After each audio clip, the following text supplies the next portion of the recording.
Hi everyone, my name is Maria and welcome back to Vixens Victorious. So this is your round 2 review and we have won 2 games in a row. Definitely better than last season so far. So we won against reigning champions New South Wales Swiss, which also gives us advantage in the Sergeant McInnes Cup. I'd like to say one thing.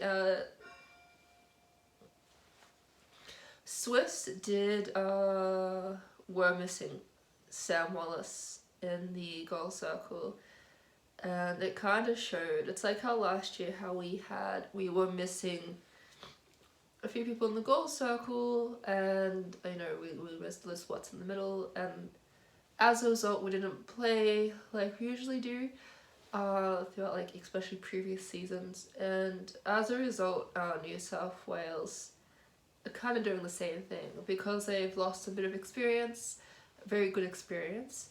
They're definitely not playing how we know they can play. But regardless of that, the Vixens played well. So the Melbourne Vixens walked away with the 4 points in the scintillating game. One of Sergeant McInnes Cup, defending New South Wales Swiss by 5 goals, 48-53. At Ken Resort Arena. So we've played 2 away games and we've won both. Vixens raced out of the blocks in the first quarter, skipping to a 5-goal lead with the shooting combination of Ronnie Samuelson and Mario Kamwenda, which is like, I love the combination. Finding their groove against the Swiss defensive duo Sarah Clow and Maddie Turner. They're all stars, by the way, all of them. Up the other end court was Joe Weston and Emily Mannix. We love them. Combined nicely, they stopped English international and Swiss goal shooter Helen Halsby. Helen Halsby is amazing, okay, I have to say. And youngster Kelly Singleton. Mannix collected a wealth of intercepts and rebounds early thanks to her reach and quick footwork. She definitely did shine that game. Definitely one of her best games, no doubt. I don't know what it is. I feel like, especially as an athlete myself, sometimes you just have games where you're just like, wow, that was amazing. And then it's like really hard to emulate that again, even though you really want to. But I don't know, just sometimes when you're on, and you're just unstoppable. And obviously, Emily Mannix just had one of those days that was really brilliant.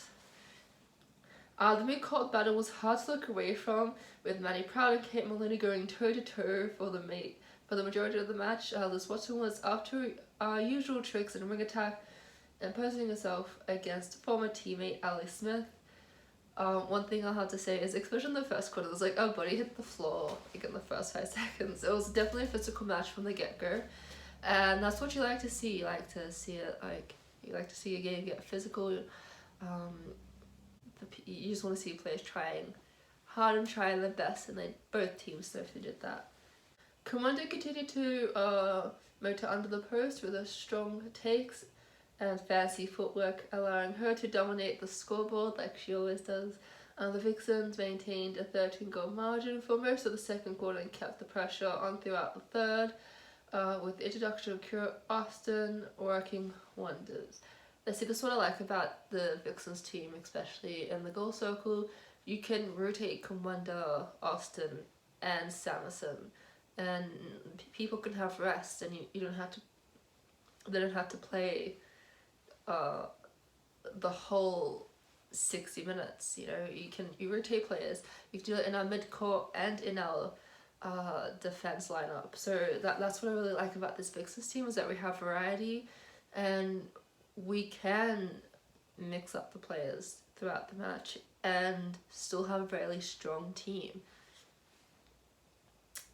Kate Maloney showed her defensive attributes throughout the game, stealing 2 intercepts in the third term, while Kate Eddy worked in overdrive to nullify the influence of Taylor Frazier, which is not easy to do. Hannah Mundy brought plenty of energy in centre, but a late push from the Swifts in the dying minutes of the third quarter saw them bringing a defect back to 11 goals. So obviously Swifts did push back. I mean, I feel like just, I know people say, oh, you know, you're losing, you might as well give up now. But like as an athlete, you always sort of learn to give it your all no matter what the score is. Sometimes, especially, it's hard when you're winning though. When you're winning by a large margin, it's really easy to just relax and thinking you're doing really well, and then when the opposing team tries harder to come back, you're like, oh wait, we have to work again. It's fairly common. I think it's just, I don't know, it's something about sports psychology. I'm not a sports psychologist, so I couldn't tell you.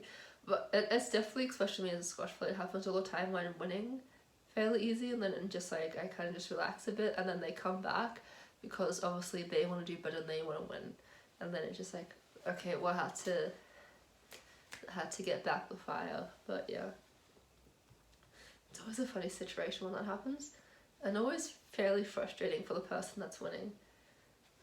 With the pressure on the final term, the Vixens dug deep, with SSN returning to steady the ship and attack. The momentum started to shift in the favour of the Swifts, with the home side reducing the margin to 4 goals, with just 5 minutes left to play. But the Vixens stood strong, with player of the match Liz Watson maintaining composure to guide her side to victory. Round 3 sees the Vixens take on Giants Depot at John King Arena next Saturday, 9th of April. Tickets are, obviously available. But yeah, it's definitely, I don't know how many times I'm going to say this throughout the season, but it's definitely nice to see the Vixens definitely get back to what I think they're definitely meant to be. I think we're sitting 3rd at the moment in the ladder. Definitely, like I said last season, we lost a lot of experience, and as a result, we had inexperience in the team, and of course, because of inexperience comes, mistakes, and as a result, don't play as well, not as consistent. And now that we have like a team full of experience now, we're fairly strong, more consistent for sure. I don't know what's happening with our 4th quarters though, that could get us into trouble. That's something I'm sure McInnes is working on, but sometimes, especially when you have like an 11-goal lead, it's just like, sometimes you do fall asleep mentally, and it just happens to everyone. I mean, as long as you don't want that to happen, it sometimes happens, and no one likes it. I hate it when I'm winning and then my brain goes to sleep and then I start to lose. Okay, it's really frustrating.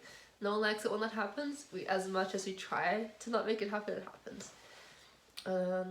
But yeah, really excited. It's our first home game of the season. Yeah, should be really exciting. I think it'll definitely be another close one. Giants are definitely up there. They're definitely a strong opponent, so I think it'll be a close one again. But yeah, there's it for me for today. I'll see you with the round 3 preview. I'll probably upload that Friday. And yeah, if you like it, please give it a thumbs up, comment down below, and yeah, hit subscribe and hit the bell notification so you know when we upload next. And yeah, until then, bye.